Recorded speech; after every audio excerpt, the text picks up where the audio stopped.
The second guideline to follow when designing your strength training program is to make sure total body compound movements make up the majority of your program,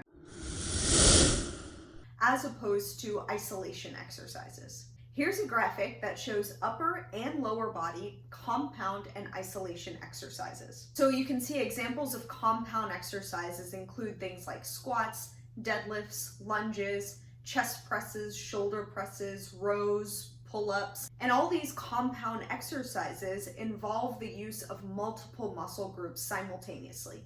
Versus isolation exercises like leg curls, leg extensions, calf raises, bicep curls, tricep extensions, shoulder raises, target only one specific muscle group at a time.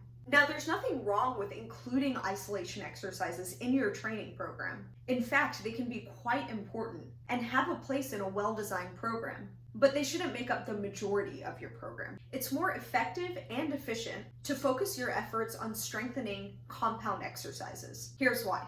Compound exercises engage multiple muscle groups at the same time. Because of this, you'll be able to lift more weight, and so you'll have a higher potential for consistent progression throughout your training program.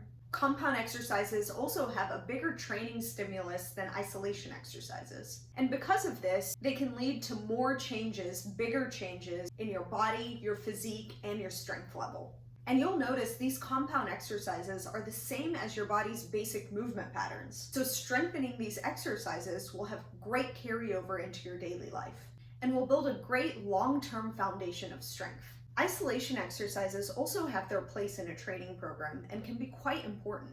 Here are some of the benefits. By targeting specific muscle groups, you can use isolation exercises to train certain muscle groups with a higher volume. For example, if you want to train your glutes with a little extra volume, but you've already done squats earlier in your workout and your legs are completely dead, you can use an isolation exercise for your glutes, such as a hip thrust or a glute bridge, to get that extra volume in without wearing your legs out even further.